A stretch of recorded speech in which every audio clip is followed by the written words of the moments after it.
Chapter 1. The Descent. In the sweltering heat of the Garamund Desert, Dr. Eli Mason wiped the sweat from his brow, his eyes squinting against the harsh sunlight. Beside him, his colleague and old friend, Dr. Jonas Beck, handled the delicate sensors with care, placing them methodically around the site. "Think this is the one, Eli?" Jonas asked, his voice tinged with a mix of skepticism and excitement as he glanced over at the ancient artifact protruding from the sand. Eli smiled, brushing his hand against the cool, metallic surface of the artifact. "If the legends are true, this could be the discovery of the century," he replied, his voice filled with the thrill of the hunt. As the sun began to set, casting long shadows over the dunes, the artifact suddenly emitted a soft, pulsating glow. The ground trembled beneath their feet, and cracks appeared in the sand, revealing a hidden structure below. "Did you see that?" Jonas exclaimed, stepping back as the sand shifted.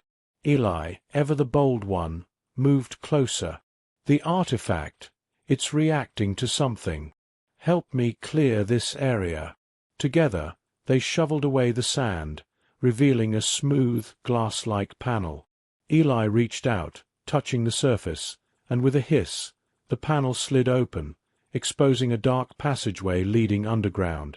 "Unbelievable," Jonas muttered, peering into the shadowy depths. Without hesitation, Eli grabbed a flashlight and stepped into the passage. "Come on, we can't stop now. There's history waiting to be uncovered." Jonas followed, his flashlight beam dancing along the ancient walls inscribed with symbols neither of them recognized. They descended deeper into the earth, the air growing cooler with each step. The passageway opened into a vast chamber, illuminated by crystals that emitted a soft blue light. In the center of the chamber, a figure lay in a crystalline sarcophagus, clearly alien, with delicate features and a shimmering, translucent skin. "Is she?" Jonas started, his voice a whisper. "Alive?" "I'm not sure," Eli said, approaching the sarcophagus. His hand hovered above the surface, hesitating. "But it looks like she's been perfectly preserved." Jonas scanned the room, noticing panels similar to the one they had opened. "Look at this, Eli. These might be controls. Let's see if we can find anything about her or this place."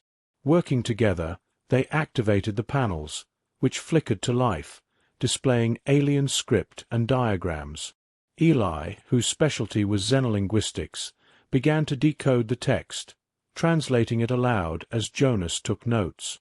"It seems this was a preservation chamber," Eli explained, "designed to keep her safe until—" "Until what?" "Until someone found her, maybe?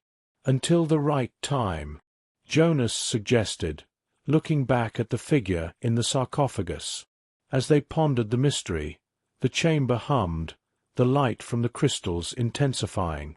The sarcophagus lid began to slide open, and the alien woman's chest rose and fell with a shallow breath. "Jonas, she's alive. We need to be careful.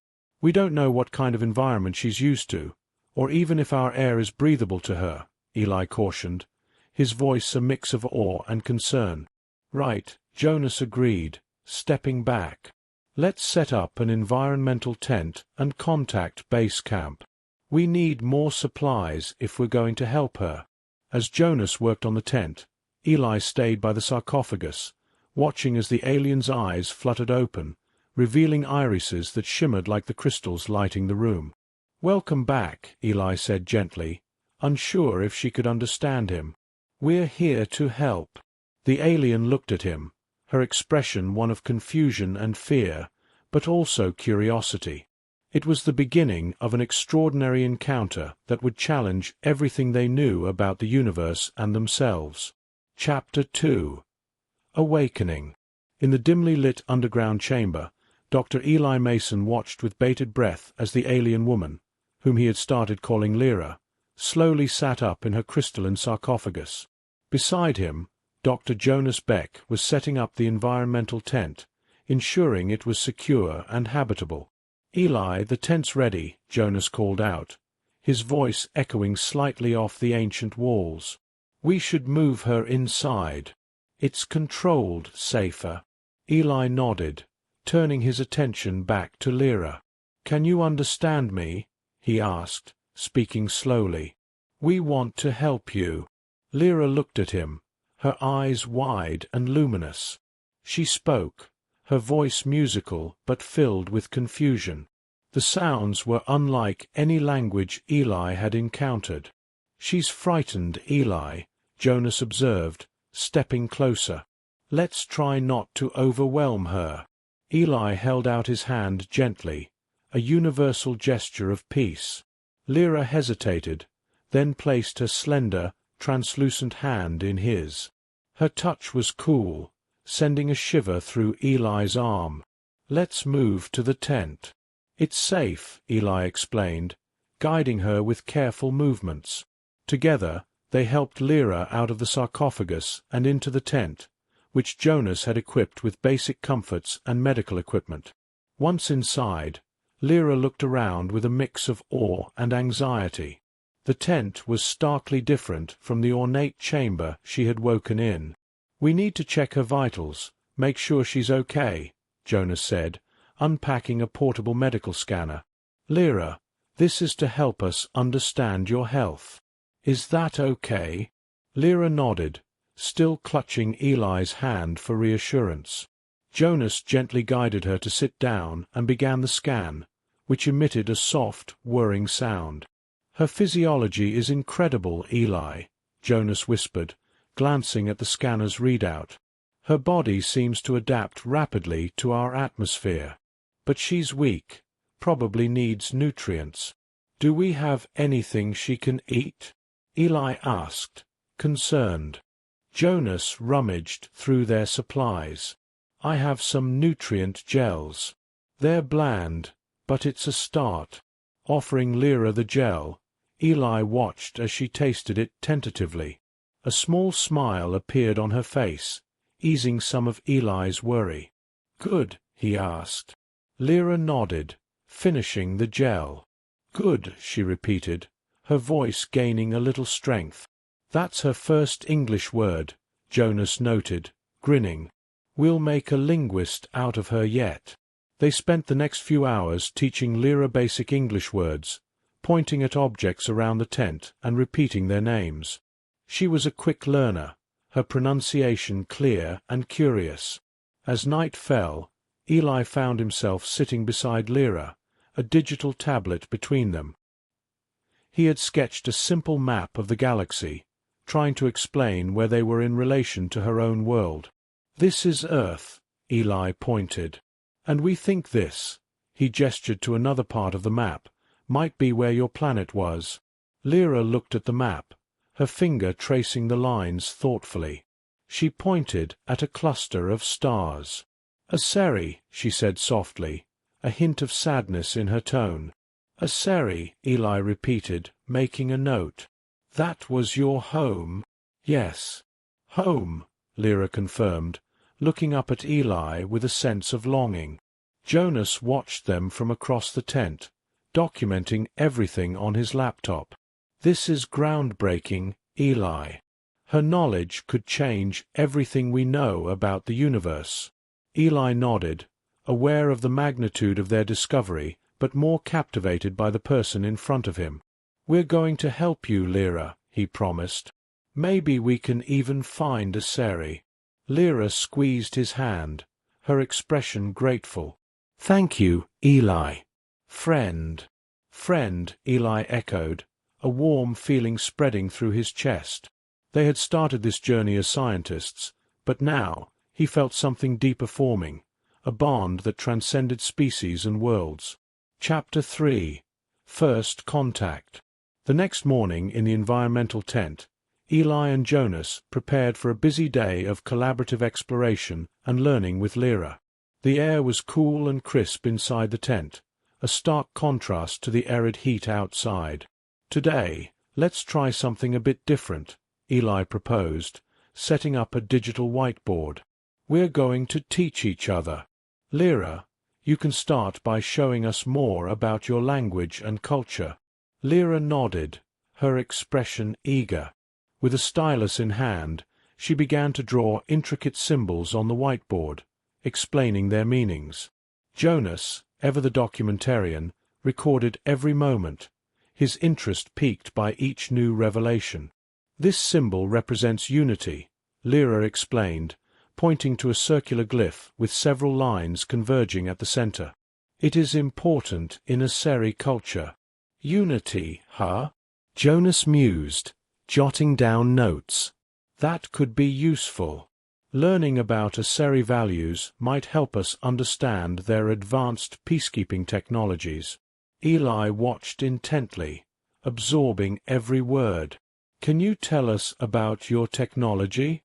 Specifically, how you managed to preserve yourself for so long? Lyra paused, her eyes narrowing in concentration as she searched for the right words in English. It is complicated. We use crystals, like those in the chamber. They slow time. Inside the sarcophagus. Time dilation? Jonas interjected, fascinated. That's theoretical even for us. Yes, time. Slow, Lyra confirmed, drawing a diagram of the sarcophagus and pointing out the crystals. As the morning progressed, Eli and Jonas introduced Lyra to Earth's technology, showing her their equipment and explaining its use. Lyra was particularly interested in the medical scanner. "This helps heal?" she asked, touching the device lightly. "In a way," Eli explained. "It diagnoses health problems so we can treat them effectively." "Useful," Lyra remarked, her gaze thoughtful. Lunchtime brought a break in their intensive session. As they ate, Eli turned the conversation to a lighter topic. "Lyra, what did people do for fun on Aseri?" he asked, handing her a piece of fruit from their supplies. Lyra smiled, taking the fruit. "We sing. We dance. We look at stars." "Sounds peaceful," Jonas said, smiling. "Maybe you could teach us one of your songs later?" Lyra nodded, her face brightening. "I would like that." The afternoon was spent with Lyra teaching Eli and Jonas an Aseri song. Her voice was melodic and soothing, filling the tent with a hauntingly beautiful tune.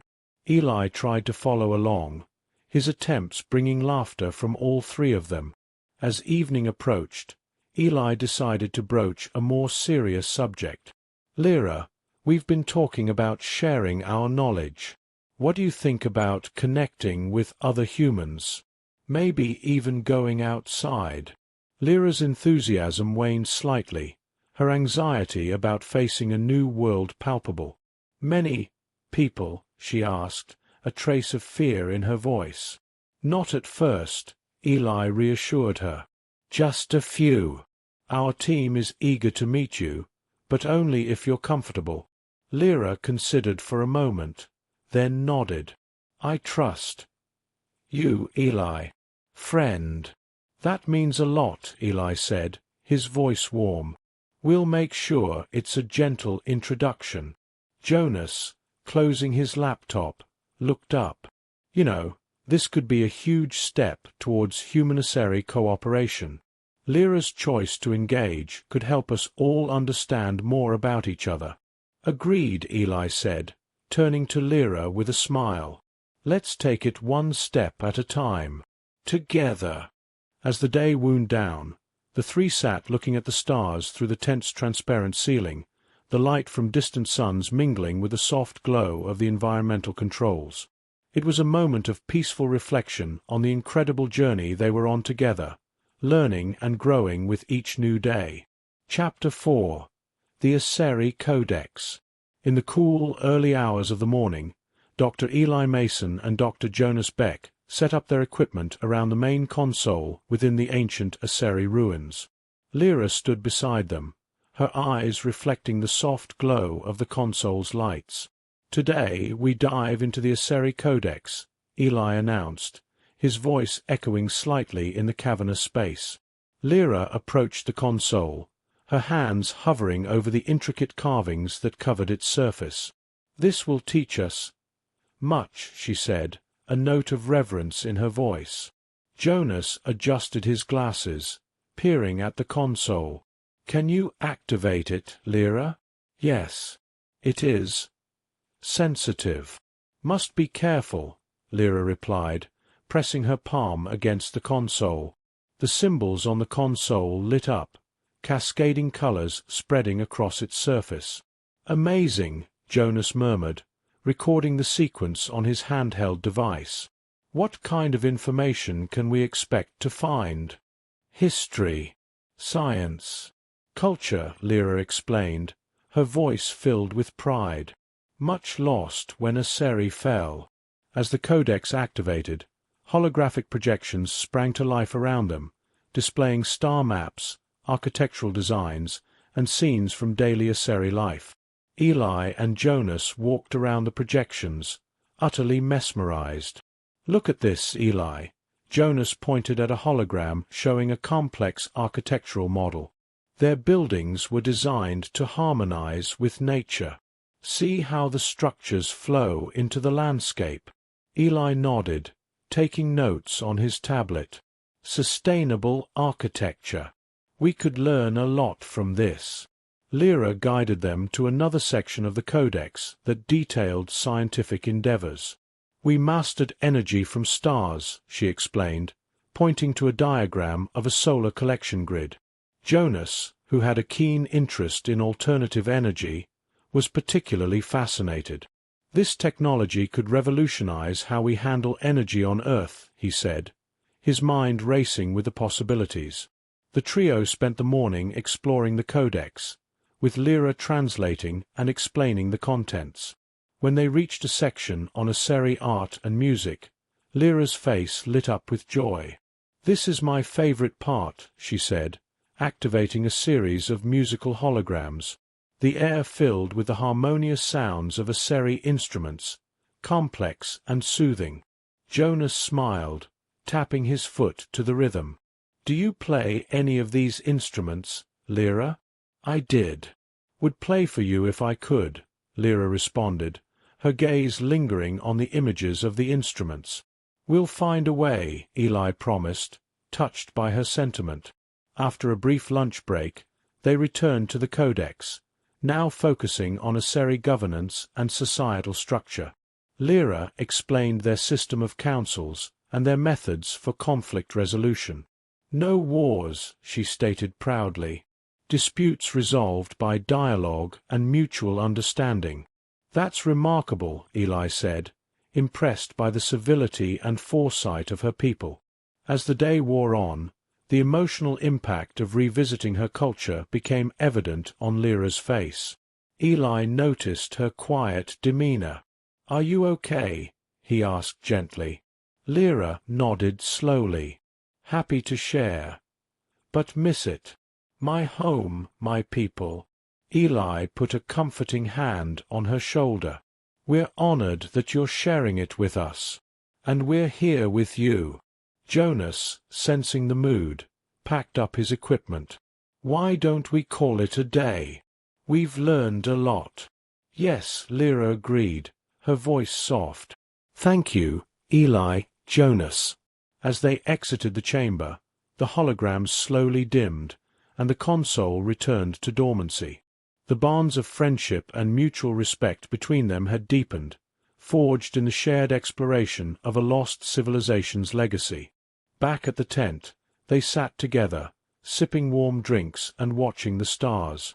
The day's discoveries had opened new avenues of understanding and appreciation, not only of Aseri culture, but also of the potential for unity and learning between worlds. Chapter 5. The Echoes of Past Lives. The following day, Eli and Jonas sat across from Lyra in the environmental tent. The early sunlight filtered through the transparent panels, casting a warm glow on the group as they prepared to delve deeper into Lyra's memories. "Lyra," Eli began, his tone calm and reassuring, "if it's not too difficult, could you tell us more about your life before all of this?" Lyra hesitated, her luminous eyes clouding for a moment. She drew in a slow breath and glanced at Jonas. Long ago, she said softly. I was scientist, like you. Eli leaned forward, intrigued. What kind of science did you focus on? Energy. Harmony of worlds, Lyra replied, her hands making a fluid motion. We found ways to live with nature, not fight it. Jonas nodded, recording her words on his handheld device. You mentioned yesterday that Aseri never had wars. How did you handle disagreements on such large scales? Councils. Dialogue, Lyra explained. Her expression grew pensive. Sometimes. We failed. But no destruction. We valued life too much. As she spoke, a faint sadness crept into her voice. Eli noticed her hands tremble slightly and decided to shift the conversation. What about your family? He asked gently. Lyra's gaze lowered, and for a moment she didn't speak. Then she whispered, I had family. They. Gone. Jonas stopped typing, his eyes meeting Eli's. I'm so sorry, Lyra, Jonas said, his voice quiet. You must miss them. Lyra nodded slowly. Every day. But I remember them. That is enough sometimes. Eli's heart ached for her loss. You're not alone now, he said. Jonas and we're here. We'll listen, help however we can. Jonas reached over, offering her a small cup of warm tea. It's not much, but maybe this will help. Lyra accepted it, her hands steadying as she sipped. The simple act of sharing a drink seemed to lighten the mood. After a moment, she managed a small smile. Thank you. Kindness. Rare sometimes. Eli chuckled softly. Well, we're not perfect, but we try. Lyra looked at them both, her expression thoughtful. You are good friends. I am grateful. The three of them sat together, the quiet hum of the tense environmental system providing a comforting backdrop. Though the memories of Lyra's past were heavy, the shared moments of understanding and support eased the burden, even if just a little. As the sun climbed higher in the sky, they prepared to continue their work with the Aseri Codex. But now, their bond felt stronger, a connection that went beyond exploration and knowledge. It was a friendship formed in the quiet spaces between shared stories, a small yet significant reminder of what it meant to care and be cared for. Chapter 6. The Beacon. As Eli and Jonas stepped into the ancient chamber once more, they immediately noticed something different. The air hummed with a faint vibration, and the glow of the crystals was more intense than before. Did we do something to cause this? Jonas asked, his brow furrowed as he adjusted his scanner. Not that I know of, Eli replied, walking carefully toward the center of the chamber. Maybe the Codex's activation triggered a new system. Lyra entered behind them, her gaze darting around the room. The core, she said softly, pointing toward a pedestal in the middle of the space. It. Responding to Codex. Eli crouched near the pedestal, examining the faintly glowing glyphs that had appeared. What does it mean, Lyra? Is this some kind of communication device? Communication, Lyra confirmed, her voice steady. Long ago we used it to connect with others, share knowledge, call for aid. Jonas looked up from his scanner. So, it's sending out a signal? Yes, Lyra said, her expression tense. A signal. Eli exchanged a glance with Jonas. Is that bad? Lyra hesitated, then said, if others. Friendly, it is good. If not, it may bring danger. Jonas whistled under his breath.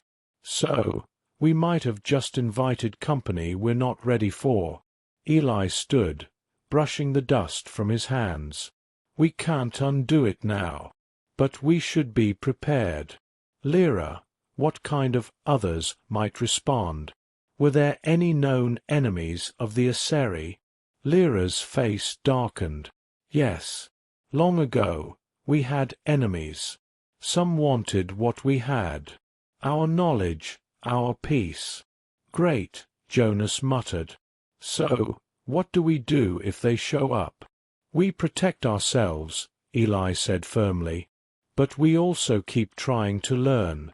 Knowledge could help us find a solution before any threats arrive. Lyra looked at Eli, her expression softening. We can work together. I will help. Jonas clapped his hands once. Well, let's get to it then. If we're going to face whatever's coming, we'd better know what we're dealing with. Over the next several days, the three of them pored over the Codex's contents, searching for anything that might help them understand the potential responses to the signal. Lyra guided them through technical schematics and old records, while Eli translated and Jonas worked on adapting Earth's technology to interface with the Aseri systems. The process wasn't without its challenges. At one point, Jonas groaned loudly, tossing his tablet onto the workbench. This is impossible. I can't make sense of these energy field equations. Eli leaned over, glancing at the screen. You're reading it backward. Here, try flipping the reference points. Jonas frowned, adjusted the display, and then his face lit up. Oh, that's actually pretty straightforward. Thanks. Lyra watched them, her lips curving into a slight smile. You two work well together. Most of the time, Eli said, shooting Jonas a grin. When he listens. Hey! Jonas protested, laughing. I listen, occasionally.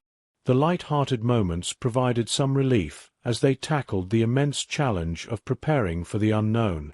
Slowly, they pieced together fragments of Aseri defense systems, diplomatic protocols, and communication networks.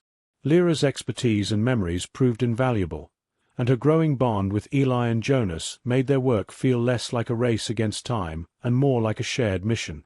By the end of the week, they had configured a basic monitoring system to track any incoming responses to the signal. It wasn't perfect, but it was a start. Think this will hold up?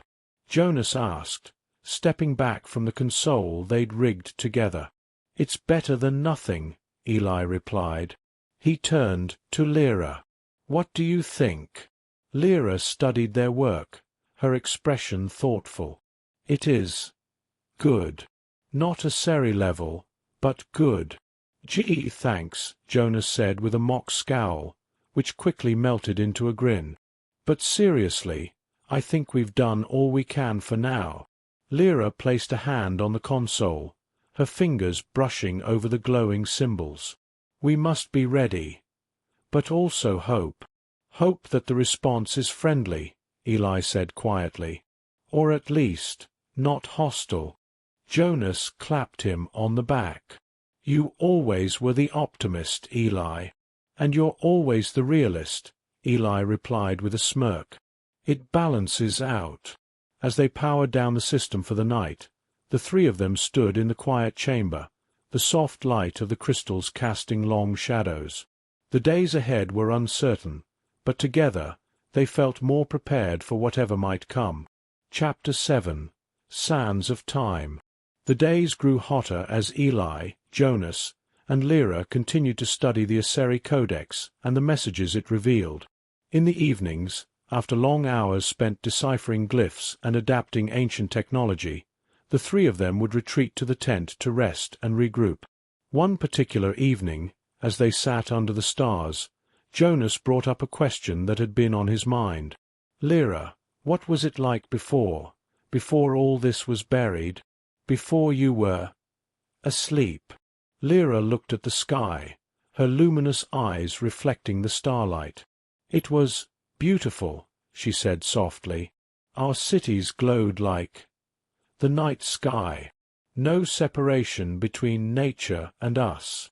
We lived in harmony. Harmony, Eli echoed, leaning forward. How did you manage that? I mean, humans have always struggled with balance, with resources, with conflicts. Lyra turned to him, her expression thoughtful. We learned. Over time, we understood that taking too much breaks everything. So we took only what we needed. Shared. Listened. That's something we could learn from, Jonas said, shaking his head. Back on Earth, people fight over scraps instead of finding ways to share. Eli gave him a sidelong glance. Not everyone fights, Jonas. Plenty of people want to build something better. True, Jonas admitted, smirking. But we could use a nudge in the right direction. Maybe Lyra's people have the answers we've been missing. Lyra's expression grew somber. Our answers? Not perfect. We had struggles too. Not all Aseri agreed. Some wanted more power, more control. It took time to find balance. Sounds familiar, Eli said, nodding. Every society faces that. As the conversation continued, the bond between them deepened. They shared stories from their own lives. Eli about his childhood curiosity for the stars, Jonas about his knack for taking things apart and putting them back together, and Lyra about her early days in a city that no longer existed. You know, Lyra, Jonas said after a while, if you ever wanted to visit Earth, I think you'd find people who'd love to hear your stories. Your perspective. Lyra smiled faintly. Maybe one day. But it is strange. I am here, and yet my time is gone.